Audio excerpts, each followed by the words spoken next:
पहले से ही परेशान इन्वेस्टर्स के ऊपर आरबीआई ने एक बड़ा बम पटक दिया है।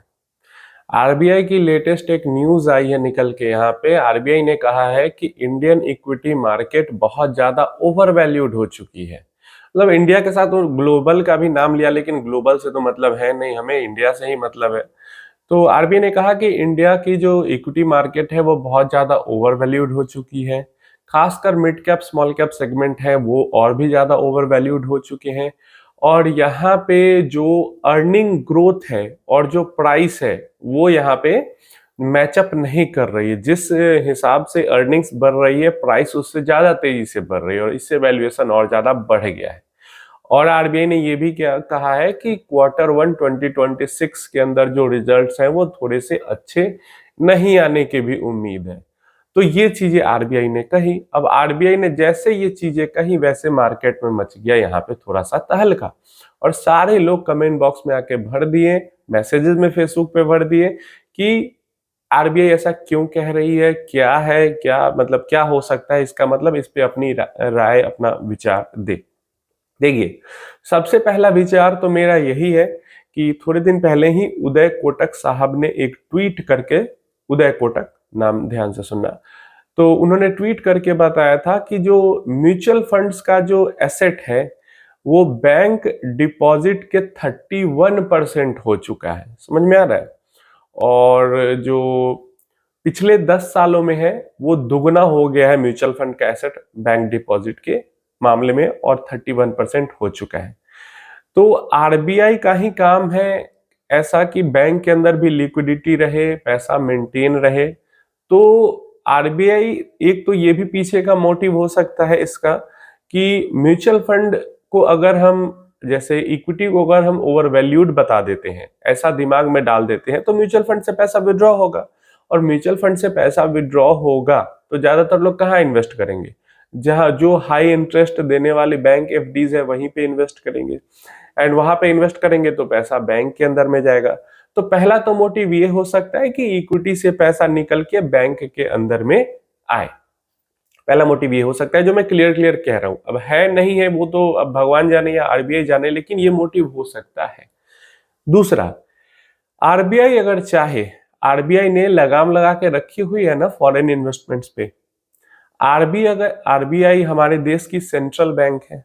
आरबीआई अगर चाहे, आरबीआई को सच में अगर लग रहा है कि इक्विटी मार्केट के अंदर में फ्रॉथ बिल्डअप हो रहा है, हाइयर बहुत ही एक्सट्रीम वैल्यूएशन बिल्डअप हो रहा है, तो सरकार के साथ बात करके, सेबी के साथ बात करके, मीटिंग करके, डिसीजन करके वो म्यूचुअल फंड में जो इन्वेस्टमेंट जा रही है उसको ठीक है 6 महीने 1 साल के लिए स्टॉप लगा दे उस पर। क्या कर सकती है? अगर वो भलाई चाहती है इन्वेस्टर का, इन्वेस्टर नहीं समझ रहे हैं, मार्केट बहुत ओवर वैल्यूड हो चुका है, तो वो बंद करवा दे म्यूचुअल फंड्स को। जितना इन्वेस्टमेंट है वही इन्वेस्टर होल्ड करे, आगे नया पैसा इन्वेस्ट नहीं कर पाएंगे इन्वेस्टर अगले 6 महीने 1 साल तक। जब वैल्यूएशन वापस नीचे आ जाएगी फिर सारे म्यूचुअल फंड्स एक साथ ओपन हो जाएंगे। ऐसा मिलके करा सकती है सेबी, आरबीआई, सरकार मिलके ऐसा करे, तो ऐसा तो वो कर नहीं रहे हैं। तो फिर क्या इसके पीछे का मोटिव है, आप खुद सोचने की कोशिश करो। तीसरा एक चीज मैं और बात करूंगा कि जैसे मार्केट के अंदर जो गिरावट है ना, गिरावट और रैली, अब तो आपने तुरंत ही एक गिरावट देखी है तो आपको ये चीजें समझ में आ रही होंगी। गिरावट और rally part of the game होता है मार्केट का। मार्केट में हमेशा ही उठापटक, ऊपर नीचे ऐसी चीजें चलती रहती हैं। तो मार्केट जब नीचे गिरता है तो वैल्यूएशन अच्छी हो जाती है, मार्केट ऊपर चढ़ता है, रैली आने लगती है तो वैल्यूएशन हाई हो जाती है। ये नॉर्मल सी चीज है। अभी फरवरी के महीने में, मार्च के महीने में जब मार्केट गिरी हुई थी, लो बना हुआ था, तो वैल्यूएशन नहीं थी ना हाई। तो वही चीज होती है कि हमारा एक जैसे 15 साल का इन्वेस्टिंग लाइफ है या इन्वेस्टिंग जर्नी है। अब किसी का 15 हो सकता है, किसी का 10 हो सकता है, किसी का 20 हो सकता है, लेकिन कम से कम 10 साल तो इन्वेस्टिंग जर्नी होती ही है हर इंसान की, तभी तो अच्छा पैसा बन पाएगा। 2 साल 5 साल में अच्छा पैसा बन नहीं पाता है। तो ये जो 10 साल 15 साल या 20 साल की जर्नी है ना इन्वेस्टिंग, इसमें over valuation and under valuation कई बारी होगी, कई बार। क्योंकि हर 2-3 साल पे हमें देखने को मिलता है कि मार्केट गिर जाती है, कभी 20-25% गिर के ही रिकवर हो जाती है, कभी 35-40% तक भी गिर जाती है, लेकिन हर 2 साल 3 साल पे ऐसा हो जाता है। एक साल ऐसा भी बीच में आ जाता है जहां पे मार्केट म्यूटेड रह जाती है, कोई रिटर्न नहीं देती है। तो जब बहुत ज्यादा हाई वैल्यूएशन हो जाता है तो कोई भी, जैसे गुब्बारा बहुत ज्यादा बढ़ जाता है, तो कोई भी एक पिन चाहिए, कोई भी ऐसी न्यूज चाहिए जो उस गुब्बारे को फोड़ सके।